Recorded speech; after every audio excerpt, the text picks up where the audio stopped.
minggu yang lalu kita sudah sampai membahas pengenalan fungsi-fungsi dari gudang. Kemudian minggu ini kita akan lanjutkan pembahasan mengenal beberapa istilah atau beberapa hal yang ada, aktivitas-aktivitas yang ada di dalam gudang. Nah, nanti kita akan melihat aktivitas apa saja yang ada dan kemudian bagaimana aktivitas itu berjalan dan kemudian metodenya itu seperti apa. Nah, saya coba tunjukkan di slide saya.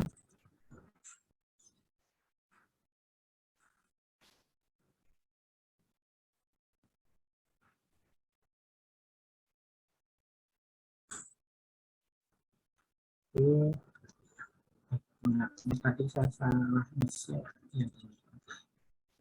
Nah, minggu yang lalu kita sudah mempelajari, meskipun yang saya sampaikan kemarin saya rasa belum optimal ya. Jadi minggu yang lalu kita sudah mengenal mengenai beberapa warehouse proses atau proses yang ada di dalam gudang, dan kemudian menurut penelitian yang ada, prosesnya kurang lebihnya ada ini, ada receiving, pathway, ada storage, kemudian ada order picking, kemudian ada packing, kemudian ada loading, kemudian ada stock counting, kemudian ada value added service, dan sebagainya. Nah, di pertemuan ini kita akan bahas beberapa hal yang aktivitas-aktivitas yang ada di dalam gudang. Yang pertama adalah receiving. Jadi receiving ini adalah proses penerimaan, di mana proses receiving ini adalah kalau di dalam gudang itu biasanya memiliki satu tempat khusus untuk kalau kapal itu berlabuh, kalau kereta itu semacam peron, kemudian kalau transportasinya menggunakan truk itu semacam ruang untuk menurunkan truk, menurunkan isi truknya dan sebagainya. Itu ada di sana ada proses receiving atau proses penerimaan. Nah, di gudang kalau kita ingin menerima, kita mendapatkan kiriman barang di situ, tentu harus ada operating prosedur untuk penerimaan. Dimulai dari memastikan bahwa yang diterima itu sesuai baik secara kualitas ataupun kuantitasnya. Nah, kalau dalam penjualan setelah barang masuk ke gudang itu menjadi tanggung jawab dari pemilik gudang atau pengelola gudang, atau juga tanggung jawab dari pemilik usaha tersebut. Contohnya gudangnya adalah gudang PT Maspion contohnya, maka ketika ada kiriman komponen elektronik masuk ke gudangnya Maspion, maka itu menjadi tanggung jawab gudangnya Maspion untuk mengelola. Dan kemudian masalah yang ada, kesalahan dalam pengelolaan ini bisa menyebabkan masalah pada langkah yang dilakukan ke depannya. Jadi untuk langkah-langkah selanjutnya ini bisa mengalami kesalahan. Contohnya gini, kalau Anda membuat mobil katakanlah, kemudian Anda pesan baut ukuran 12 inch dengan panjang bautnya adalah 12 inch terlalu panjang ya, 12 mili contohnya. Bautnya 12 mili dengan panjangnya adalah 20 mili contohnya. Maka ketika Anda memesan dengan ukuran itu, maka Anda harus bisa mendapatkan barang dengan spesifikasi yang sama. Nah, kalau katakanlah dapat kiriman barang kemudian asal diterima, tentu ini menjadi masalah kalau sampai fase produksi. Nah, contohnya baut yang didapat itu ternyata ukurannya 12 inch sama, tetapi panjangnya adalah 22 inch di situ. Sehingga kalau dipasang itu akan kelebihan. kelebihan apa namanya, sehingga tidak bisa sampai ujung kepala bautnya di situ. Dan itu kalau di bidang teknik ini bisa sangat fatal ketika mobil atau motor yang diproduksi dibaut dengan spesifikasi yang tidak sesuai dengan rancangannya. Dan kemudian gudang harus memastikan bahwa tidak ada kelebihan barang untuk ataupun kekurangan barang juga tidak boleh ada. Jadi kelebihan barang itu mungkin terkait dengan ini ya, terkait dengan jumlah yang akan masuk. Contohnya perusahaan pesan 1 kontainer, jangan sampai nanti ketambahan 2 kontainer atau 2 palet, 2 box di situ. Nah, ketika itu terlalu berlebih dan kemudian kapasitas penyimpanannya tidak sesuai, tentu akan menyebabkan masalah bagi penyimpanan. Contohnya beban penyimpanannya menjadi banyak dan sebagainya. Kemudian saat ini juga sudah mulai ada teknologi yang digunakan untuk proses receiving ini, dan kemudian contohnya di sini ada teknologi palet listrik. Maaf, ini tadi terjemahan ya, saya ambil dari buku ini. Palet listrik itu kalau di apa namanya, itu forklift lah, semacam forklift tapi dengan listrik. Nanti saya coba cari istilahnya ini. Kayaknya ada kesalahan dalam penerjemahan. Anggap aja semacam forklift tetapi dengan menggunakan listrik atau yang IGV dan seterusnya. Kemudian ada conveyor, dan kemudian ada di sini kita juga bisa menggunakan perangkat lunak. Perangkat lunak contohnya dengan ERP contohnya. Mungkin di kelas sebelah itu Anda sudah belajar tentang sistem informasi logistik. Contohnya kan di sana Anda diminta membuat suatu database dan sebagainya. Dan kemudian di sini kita bisa menentukan kalau perangkat lunak ini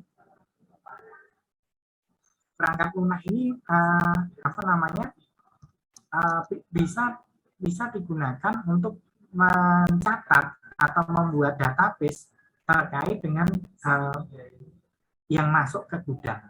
Jadi proses penerimaan. Sebenarnya mungkin perlu tunjukkan juga nanti di YouTube itu proses penerimaan itu seperti apa, proses. Nah, kemarin sempat lihat di YouTube itu ada proses penerimaan ya, penerimaan.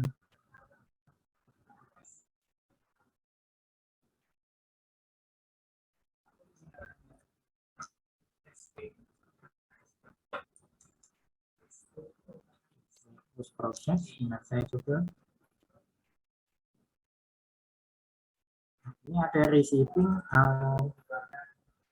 Jadi ini ada proses receiving ya, receiving and pathway gitu. Nanti ada istilah pathway itu nanti akan saya bahas di belakang. Contohnya yang contoh ini.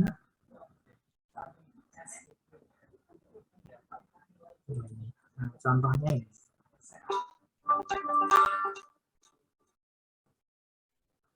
Inbound receiving. Jadi ini dari area penerimaan, kemudian kita menggunakan apa namanya, ini mobile printer. Jadi ini printer yang bisa yang bisa kita bawa-bawa, dan kemudian nanti di sini akan diberikan kode. Nah, kode ini kita bisa menentukan di sini alat toolsnya ini adalah select order, kemudian select order to receive. Kemudian input actual quantity on pallet, dan kemudian adalah di sini di print, dan nanti ini akan ditempelkan di box ini. Jadi kita harus bisa mengetahui barangnya sudah masuk atau belum, kemudian lokasinya di mana. Kalau itu ditempatkan di palet nomor berapa, itu juga penting untuk kita ketahui. Kalau Anda hanya menyimpan satu jenis barang, itu mungkin tidak perlu serumit ini, tapi kalau yang Anda simpan ribuan jenis atau mungkin dengan spesifikasi yang berbeda dan kemudian jumlahnya juga besar, kita perlu untuk melakukan pendokumentasian di situ. Nanti diletakkan di mana, rak berapa, di situ.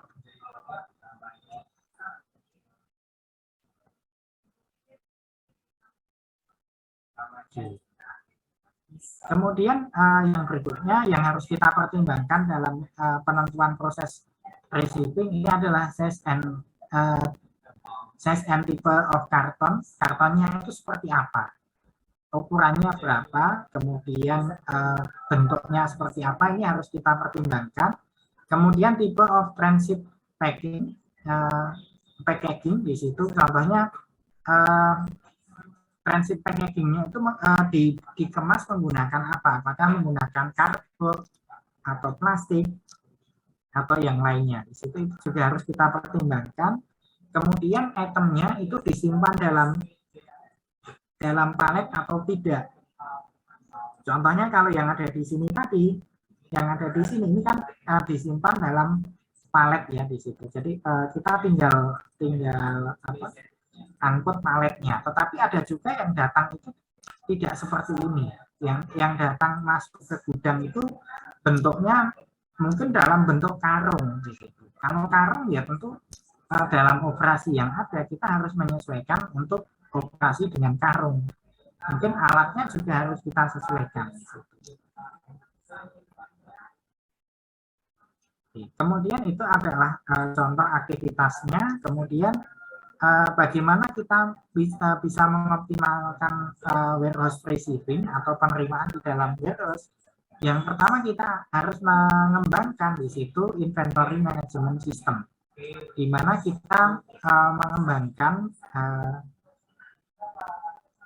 suatu sistem manajemen yang terintegrasi di situ.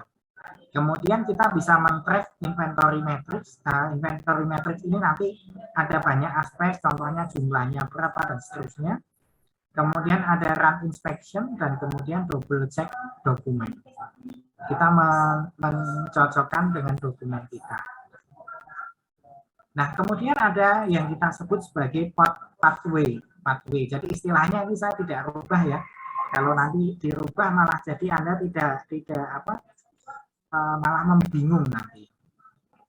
Kemudian pathway ini adalah apa yang terjadi setelah penerimaan. Jadi setelah produk diterima, kemudian masuk ke pathway. Jadi bukan pathway, footway ya di situ. Footway. Kemudian di footway ini kita melakukan pengambilan produk yang sudah diterima dan kemudian disimpan di tempat penyimpanan. Ini seperti yang tadi ada di video tadi di sini ya. Ini contohnya untuk yang footway itu jadi ini disimpan, nanti diletakkan di mana dan kemudian nanti dicocokkan lokasinya ada di mana. Jadi ini tinggal di scan seperti ini. Kalau sudah komputeris itu tentu ini sudah akan terhubung dengan sistemnya di situ. Kemudian yang berikutnya di footway ini dibutuhkan adanya katalogisasi barang di situ. Lebih melalui proses ini. Jadi kita perlu menentukan di mana lokasinya, kemudian itu diterima, jumlahnya berapa dan seterusnya. Kemudian di sini kita dalam terkait dengan aktivitas footway, pihak dalam perencanaan gudang kita juga perlu mempertimbangkan rencana yang tepat. Kalau Anda menggunakan forklift, maka harus lebar gangnya harus sesuai dengan spesifikasi forklift yang digunakan. Kalau Anda menggunakan konveyor, tentu harus sesuai dengan konveyor yang digunakan. Kemudian ada proses picking. Jadi proses picking ini proses kalau diterjemahkan itu proses pemetikan atau pengambilan ya. Jadi intinya proses picking di dalam warehouse ini adalah proses untuk kita mengambil apa yang sudah disimpan. Nah, kita akan cek di sini picking. Kita bisa coba lihat di YouTube ya di sini. Nah, ini ada order picking system.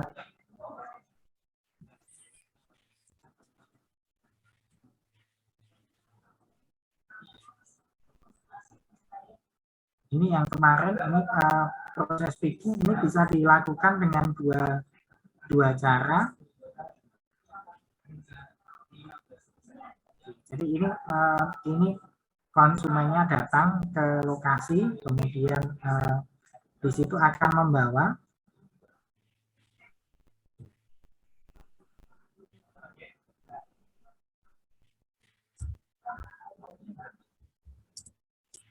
kemudian ini di sini ditentukan jadi ini kita bisa menggunakan contoh ilustrasi kalau kita menggunakan suatu sistem informasi ya. Jadi di sini nanti sudah ada lokasinya di mana dan seterusnya. Atau mungkin yang contoh ini contoh picking order dengan menggunakan RF gun. Jadi ini jumlah yang diambil ada banyak ya.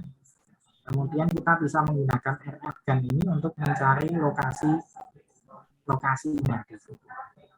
Contohnya yang mau diambil apa di sini? Ini contohnya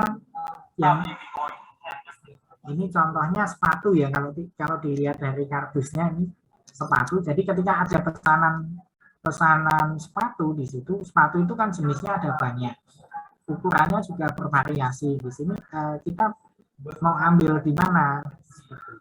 Jadi itu proses picking, proses untuk mencari, termasuk di sana ada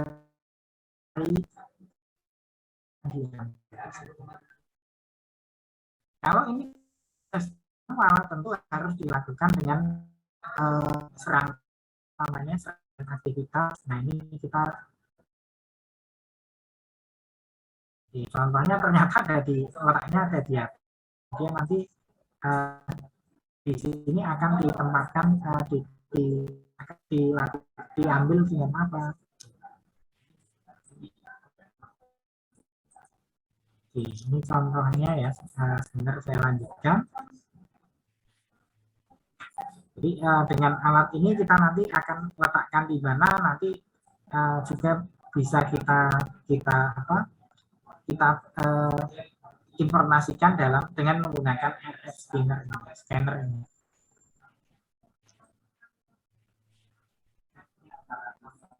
Nah kalau yang kemarin dicontohkan ini contohnya.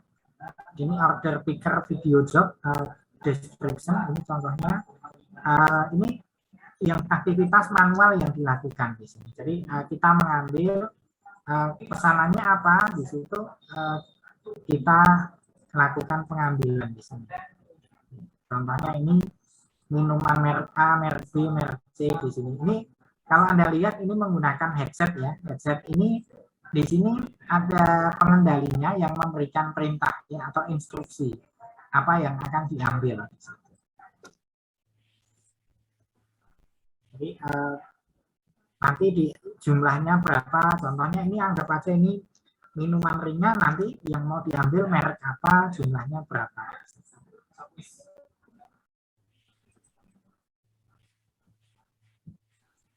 Oke, nah seperti ini.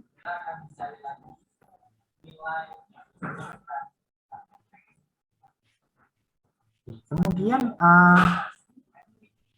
kalau nanti lebih modern lagi, kalau semua prosesnya sudah diotomasi, contohnya seperti ini. Ini contohnya yang dulu pernah kita buat ya, maksudnya pernah kita lihat. Contohnya dengan menggunakan suatu apa namanya, dengan menggunakan suatu sistem dan kemudian nanti di mana bagaimana pengirimannya dan seterusnya itu bisa kita atur sedemikian rupa. Contohnya dengan menggunakan alat ini nanti akan dibawa kemana, dipindah kemana, dan seterusnya.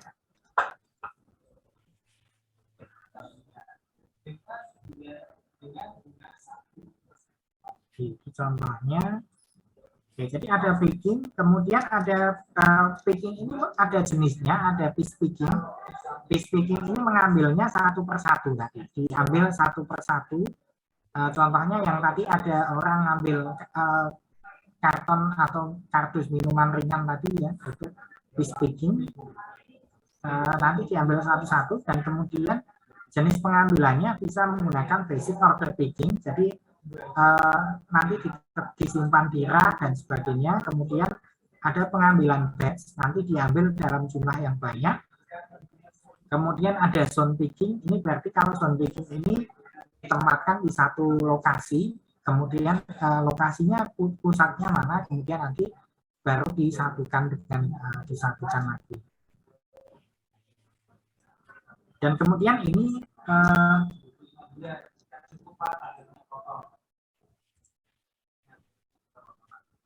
penggunaannya, kalau jumlah order yang diterima sedikit, Anda bisa menggunakan basic order picking. Di mana kenapa sesuai, karena ya yang diambil itu ordernya jumlahnya kecil. Kalau Anda beli alat itu kan justru investasinya mahal. Kemudian nanti ada batch picking. Batch picking ini kita ambil dalam jumlah yang relatif cukup banyak. Kemudian zone picking ini moderate to high, jadi menengah ke atas ya jumlah ordernya. Kemudian ini nanti dikelompokkan berdasarkan zona. Kemudian wave picking ini bisa dari yang kecil sampai yang besar bisa. Nah, wave picking ini dalam variasinya semua zona diambil pada saat yang sama dan barang tersebut kemudian disortir dan dikonsolidasikan ke dalam pesanan. Kalau kita lihat di sini wave picking proses,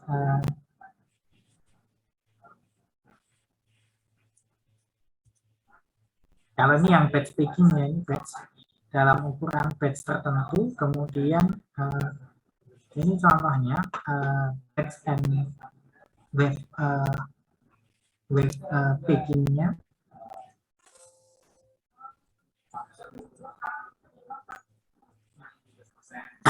Popular.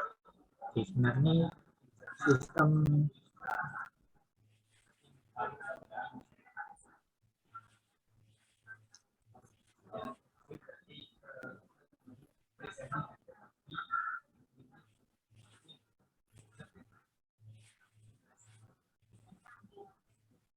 ini contoh penjelasan wave picking.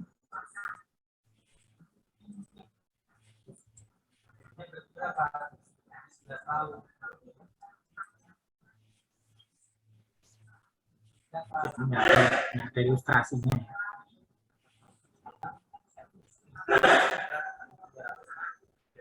Ini memberikan ini contoh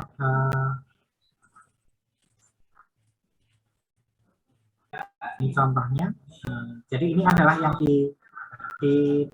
di dalam proses packing ini yang dilakukan ya. Jadi ini mengambil apa saja di sini, contohnya jumlah kuantitasnya berapa, nanti ini adalah, jadi si pengambil tinggal men-scan saja di situ.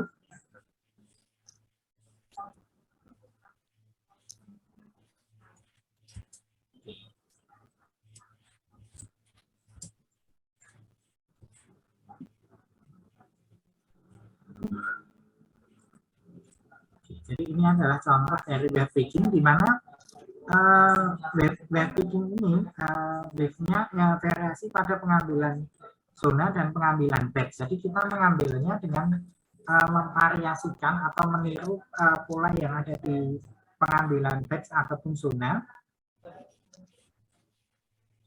Tetapi di sini disortir dan dikonsolidasikan ke dalam pesanan atau pengiriman individu. Itu adalah web picking. Kemudian ada metodenya, ada case picking. Untuk yang case picking ini biasanya pengambilannya dalam bentuk yang dalam ukuran yang lebih besar. Ini case picking.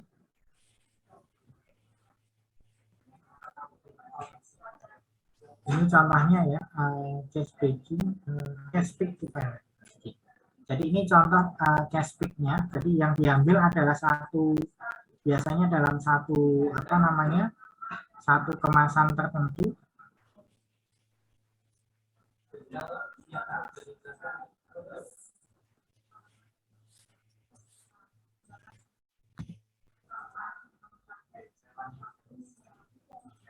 Oke, ini contohnya.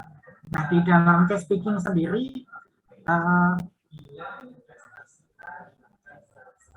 memiliki keragaman yang lebih sedikit dibanding dengan operasi piece picking, di mana yang diambil itu lebih kepada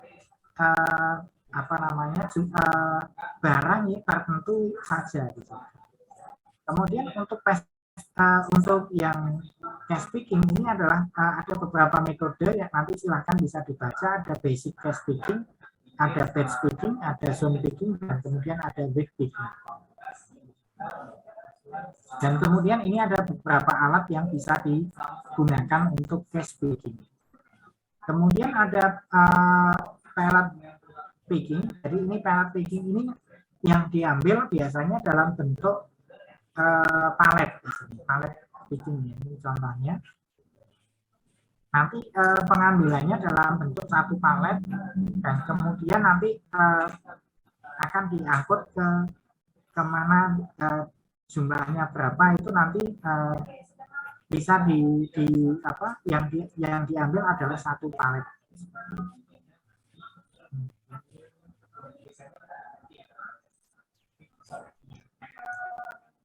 Oke, jadi ini yang contohnya seperti ini. Contohnya kita mengambil dalam ukuran satu palet dan kemudian nanti akan dibawa. Kalau yang case picking tadi, kalau digambarkan ini nanti digambarkan dalam bentuk ukuran box, biasanya dalam bentuk ukuran karton atau ukuran tertentu yang akan diambil. Kalau piece itu berarti bisa dalam ukuran unit atau ukuran yang lebih kecil lagi.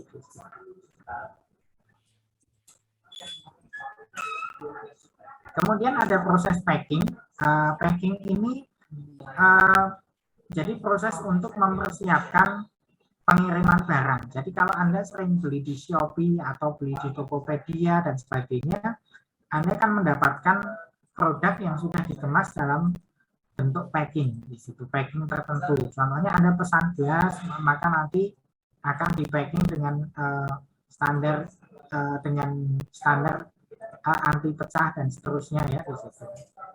Dan ini terkait dengan proses packing yang ada. Nah nanti proses packing ini ketika kita sudah mendapatkan produk apa saja yang akan diinputkan, kemudian nanti akan dimasukkan dalam karton atau dalam kemasan tertentu sehingga itu sudah siap dikirimkan dan aman biasanya. Kemudian ada dispatching. Dispatching ini kaitannya dengan merencanakan dengan penentuan prosedur pengemasan dan pengiriman di sini. Jadi ini akan dijadwalkan kapan, kemudian nanti akan dikirimkan menggunakan apa. Ini masuk aktivitasnya masuk ke dalam dispatching. Kemudian yang berikutnya adalah proses shipping. Proses shipping ini terkait dengan pengirimannya ya. Jadi ini adalah proses pengirimannya itu kita sebut sebagai proses shipping. Meskipun ship itu bukan berarti selalu kapal di situ, tetapi yang dimaksud di sini semua aktivitas menggunakan baik itu jalur darat, udara ataupun laut itu kita sebut sebagai shipping. Dan kemudian proses shipping ini dilakukan dengan menggunakan teknik outsourcing. Jadi kita bisa menentukan jumlahnya berapa yang akan dikirimkan dan metodenya apa. Kemudian yang selanjutnya adalah proses kitting and dekitting. Ini mengumpulkan semua item pesanan secara individu ke dalam satu kotak atau kit. Kemudian kalau dekitting ini proses untuk memisahkannya. Jadi yang sudah dikumpulkan dalam satu kotak itu diambil kembali atau dibongkar kembali. Itu kitting and dekitting. Dalam perusahaan ini juga, dalam gudang ini juga sering terjadi. Contohnya nanti ada proses kitting, contohnya dari gudang A itu dikemas dalam bentuk karton, nanti di gudang B dibongkar dan seterusnya. Kemudian ada proses casing. Caching adalah ketika barang diambil langsung saat disimpan dalam kotaknya dari penyimpanan masing-masing di sini. Biasanya ini digunakan untuk barang yang rapuh. Kemudian, jadi ini perusahaan mencurahkan sebagian dari gudang mereka untuk mengambil kotak. Untuk proses casing ini kita mengambil mengambil suatu barang, kemudian nanti tetapi masih dengan standar pengemasan yang ada. Nah, ini contohnya proses casing.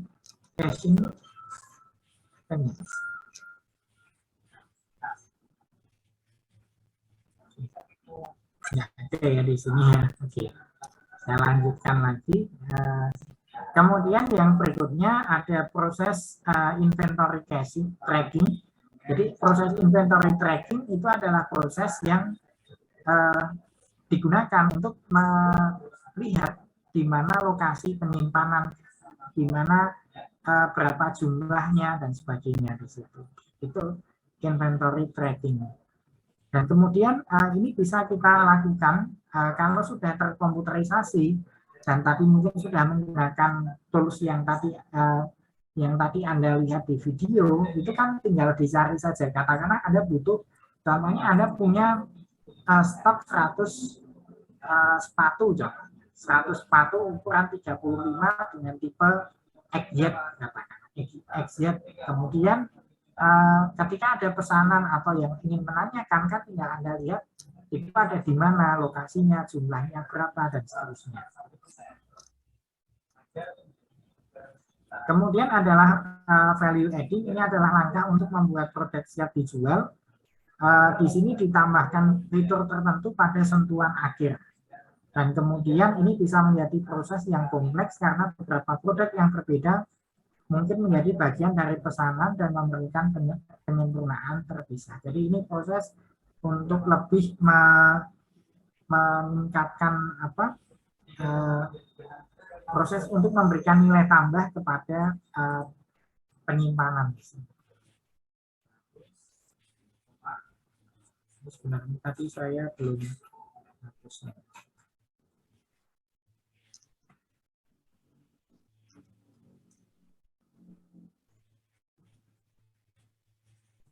Oke, seperti itu.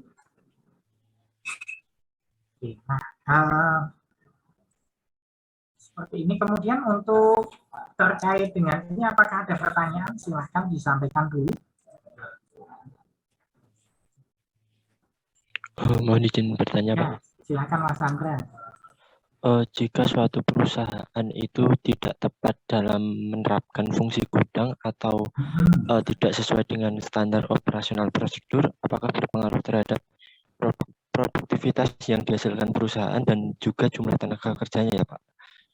Ya, kalau produktivitas jelas iya, Mas. Kalau produktivitas contohnya ketika ada salah dalam penerimaan di situ ya. Yang tadinya di gudang itu sudah harusnya tersedia 100 baut katakanlah, kemudian mau dipakai kemudian minggu ini dijadwalkan produksi mesin dengan menggunakan baut yang tadi, tetapi setelah diambil, contohnya bautnya karatan di situ. Kalau karatan maka harus dilakukan treatment, atau mungkin bisa juga kadang ada kesalahan dalam peletakan yang tadinya ada di sekian, kemudian setelah dicari kok ternyata sudah tidak ada, kemudian itu harus dilakukan pembongkaran dan seterusnya, sehingga itu membutuhkan waktu yang cukup lama di situ. Itu terkait produktivitas. Nah,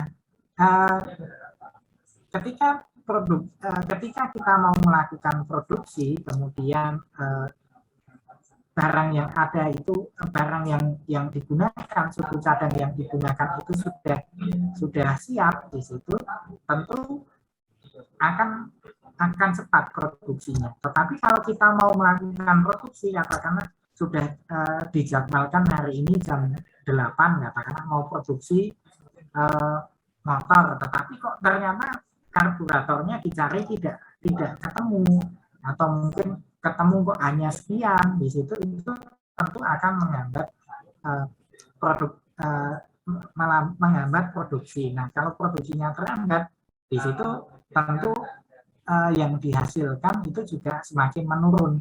Yang tadinya dalam satu hari itu mungkin kita membutuhkan, kita bisa menghasilkan 100 unit, tapi karena terpotong waktu untuk pencarian itu kita hanya bisa mendapatkan 95 unit, contohnya seperti itu. Nah, kalau yang satunya apa tadi Mas Chandra, yang selain produktivitas? Jumlah tenaga kerja, Pak. Kalau jumlah tenaga kerja, kalau semakin banyak tenaga kerjanya di situ, yang tadinya kita hanya butuh 2 tenaga kerja untuk operator forklift dan operator AGV contohnya, atau mungkin yang satunya mencatat atau administratif, tapi ketika peletakannya tidak sesuai, dokumentasinya tidak sesuai, tentu kita membutuhkan penambahan tenaga kerja. Nah, semakin tambah tenaga kerjanya itu kan biasanya kosnya semakin tinggi di situ, sehingga ya pasti akan menyebabkan dampak di situ. Ada pertanyaan yang lain, silakan. Saya boleh bertanya, Pak? Ya, boleh, silakan Mas Devi.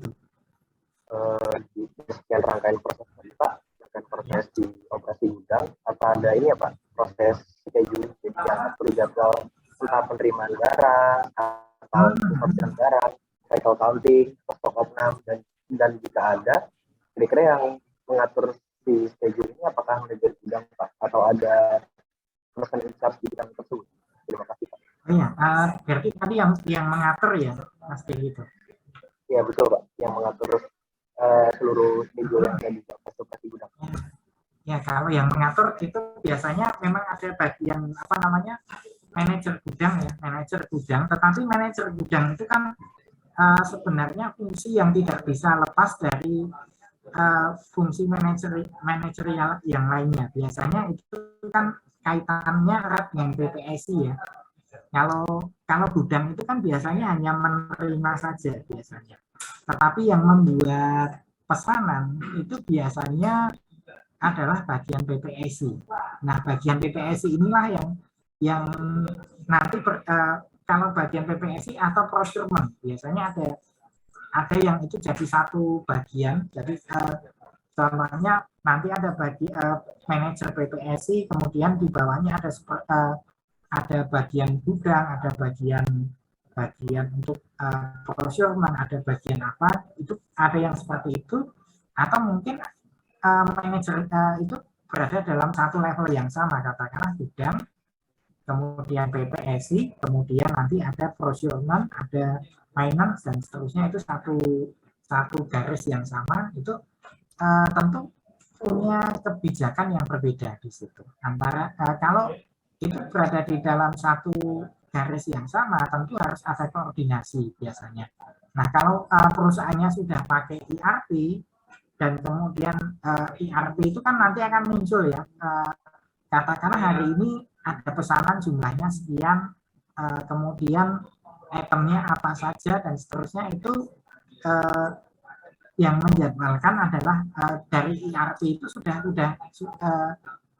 akan menunjukkan apa yang harus dilakukan di situ. Tetapi kalau yang repot kalau belum ada itu di situ, dan kemudian apalagi kalau ada ketidakcocokan antara bagian A dengan bagian B, yang tadi contohnya PPSI dengan bagian warehouse contohnya, ketika ada tidak kelopan di mana PPSI-nya hanya menginformasikan jumlahnya sekian, kemudian dokumennya mungkin ada kesalahan dan seterusnya, sehingga itu bisa menyebabkan terjadinya kesalahan juga di situ. Apalagi kalau dalam pengecekan awal di situ, dalam proses receiving itu jumlahnya tidak sesuai atau spesifikasinya tidak sesuai dengan yang diharapkan.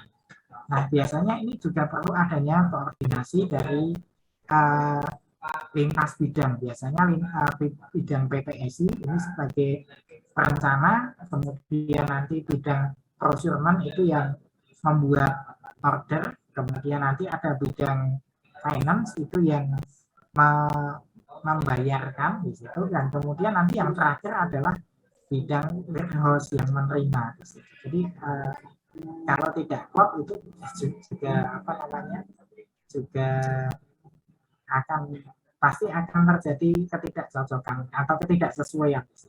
Silakan Mas Devi, itu ada pertanyaan yang lain. Berarti kalau saya simpulkan ini Pak, jadi balik lagi ke fokusnya masing-masing mungkin ya Pak. Jadi kalau orang di gudang, ya konsentrasi dia adalah di gudang, mungkin untuk barang, sortir barang, atau ada treatment di barang tersebut. Dan untuk kalau misalnya masalah jadwal segala macam itu mungkin koordinasi dari bidang-bidang dari gudang itu ya Pak. Iya. Mungkin bisa dari pengadaan atau procurement atau dari PPSI tadi ya Pak. Iya betul Mas. Jadi harus ada koordinasi. Karena beda-beda ya. Kalau itu jadi satu manajer, satu kepala gitu, tentu koordinasinya tidak begitu apa. Jadi yang satu kepala itu dalam arti itu jadi satu area, kemudian di situ ada satu manajer dan kemudian gudangnya di bawahnya, itu tentu koordinasinya lebih mudah. Tetapi biasanya itu untuk perusahaan-perusahaan yang hanya lebih menengah di situ ya, bukan perusahaan-perusahaan besar. Tapi kalau perusahaan besar mereka biasanya memiliki manajer sendiri, dan itu butuh ya koordinasi antar bagian. Terima kasih ya Pak. Jadi sama-sama. Ada yang lainnya silakan.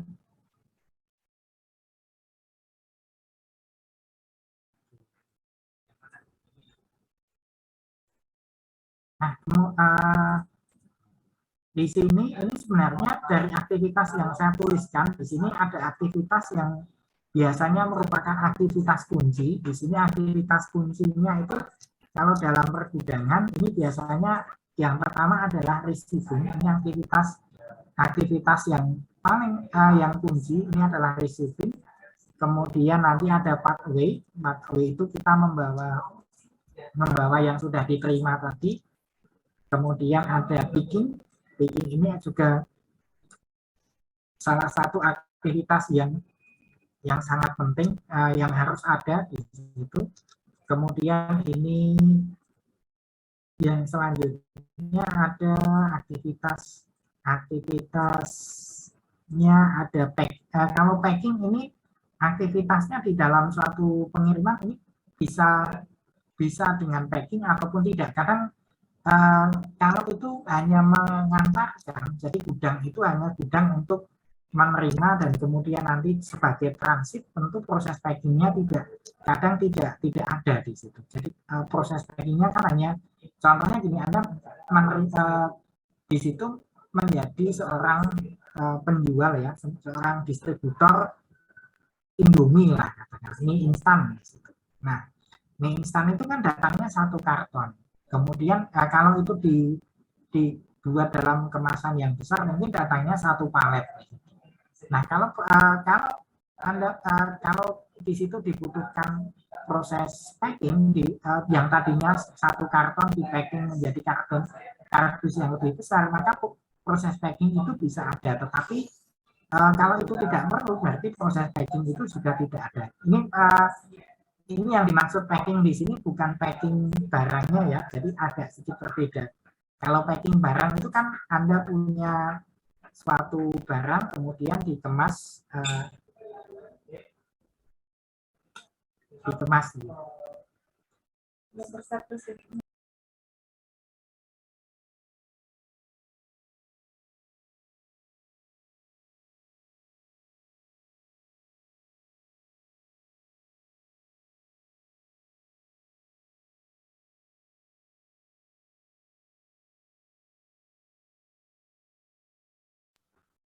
Oke, jadi itu proses kuncinya. Kemudian ada dispatching. Dispatching ini kalau di gudang ini bisa ada, bisa tidak, tergantung fungsi gudangnya itu seberapa apa namanya. Jadi gudang itu kan macam-macam, hanya ada yang digunakan untuk menyimpan, ada juga yang digunakan untuk bongkar, melakukan proses bongkar dibongkar kemudian nanti di packing lagi, dan kemudian atau yang selanjutnya yang penting untuk ada sebenarnya adalah ini inventory tracking. Inventory tracking ini di dalam gudang itu skalanya kecil ataupun menengah itu harus ada inventory tracking, di mana kita baik itu dengan cara sederhana, apakah itu dengan catatan gitu. Cara yang sederhana kan dengan catatan dicatat barangnya apa, jumlahnya berapa, itu kan masuk inventory tracking, di mana lokasi penyimpanannya dan seterusnya, itu inventory tracking. Tapi sebagian besar perusahaan sudah tidak lagi menggunakannya, apalagi kalau jumlah barangnya itu sampai ratusan atau ribuan di situ. Itu nanti bisa habis waktu untuk mencari ya. Dan di sini kita bisa menggunakan pelacaan di sini untuk inventory tracking ini, kita bisa menggunakan pelacaan serial dan kemudian ada pelacaan lot di situ. Dan kemudian nanti di situ kita dapat bekerja pada sistem ERP dan sebagainya. Nah, untuk tugas ini nanti tugas yang hari ini adalah tugas kelompok.